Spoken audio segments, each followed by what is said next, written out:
Welcome to the Incompetent Griller, where I'm going to teach you, an incompetent griller, how to look like you know what you're doing when grilling in front of your family and friends. Today we'll be making pork steaks on a Weber Kettle grill. That's right, I said pork steaks. They're cheaper than steaks, and they still taste amazing. If you're looking for a sign to try these out, this is it. Some pig. You don't suppose that spider... Edith, we have received a sign. If you're having trouble finding any newspaper to start your charcoal chimney, go to your closet and pull out that box of trading cards you bought in the 90s. Most of these cards are worth practically nothing, so it doesn't matter that Ronnie Cycli was the most improved player. His card is worth only 99 cents on eBay. So if his card won't bring you money, at least let it bring warmth to your food.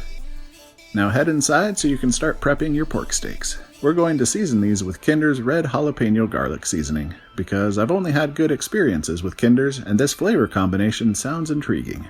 You may be noticing that these steaks are huge. Pork steaks are cut from the shoulder butt area, the same area of the pig we use to make pulled pork. Because the butcher cuts right through it, you'll notice that there is some bone in the steak. Nevertheless, this cut of meat is well marbled, which allows it to stay juicier at higher temperatures. So, even though pork is done at 145 degrees Fahrenheit, we're going to take these steaks higher to help tenderize the meat and render more of the fat. To be clear, we're not overcooking the meat. Pigs are magical creatures, as evidenced by this recently declassified footage, and pork is a very forgiving meat. After all, pulled pork is smoked to over 200 degrees Fahrenheit and no one complains about that being dry, assuming you cooked it right. We're going to smoke these steaks with applewood on indirect heat, flipping them over after 20 minutes. Be sure your vents are wide open and put the lid in place with the top vents over the meat. Just remember, no peeking. As Abraham Lincoln stated in his Gettysburg Address, if you're looking, you're not cooking. While you're waiting, listen to the dulcet tones of Phil Collins. You know what? I'm gonna make you a mixtape. You like Phil Collins? I've got 2 ears and a heart, don't I? Now that these have been on for 20 minutes, we're going to spin the grate to get some charring on the underside.